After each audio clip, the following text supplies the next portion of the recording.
Can a sovereign head of state, sleeping inside his own presidential palace in his own bed, be extracted like a simple package by the elite special forces of a foreign army? In early 2026, the world didn't just watch a news report.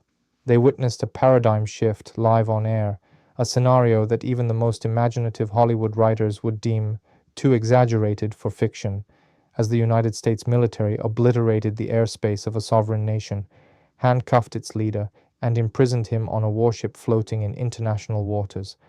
But we must look closer, far beyond the smoke rising from the ruins of Caracas.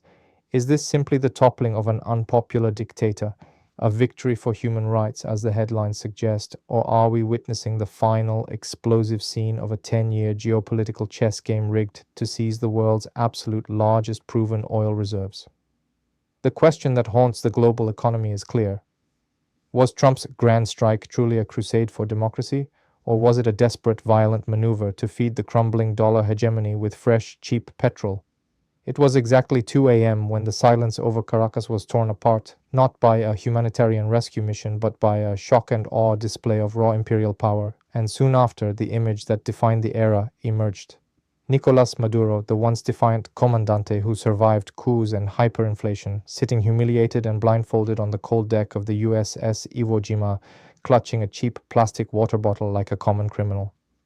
From his gilded Mar-a-Lago estate, Donald Trump hosted this military operation with the flair of a reality show producer, stating, "I watched it just like you watch television."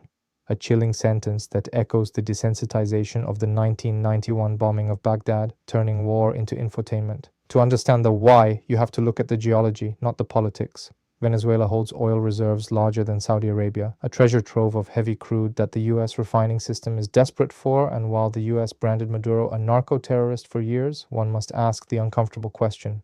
If Venezuela's primary export was broccoli or bananas instead of black gold, would the US Navy be parked off its coast today, risking World War III?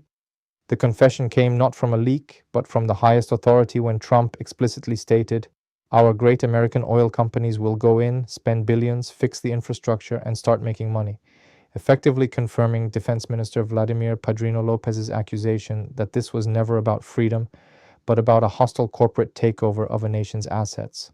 This move is Washington violently slamming its fist on the table of Latin America, enforcing a brutal modern version of the Monroe Doctrine to demolish Beijing and Moscow's biggest fortress in the Western Hemisphere, sending a bloody message to any nation that dares to pivot east. Yet, history warns us of the mission-accomplished illusion.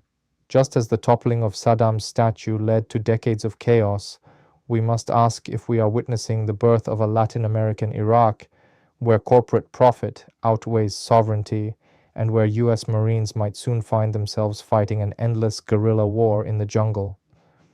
The concept of international law died quietly tonight on the deck of the USS Iwo Jima, ushering in a terrifying new world order where might makes right, where borders are mere suggestions to superpowers, and where a leader can be shipped to New York to face trial while his country's resources are auctioned off to the highest bidder on Wall Street. So, will this operation bring the promised freedom to the starving people of Venezuela, or are we simply watching the birth of a new, lost nation, sacrificed on the altar of the petrodollar?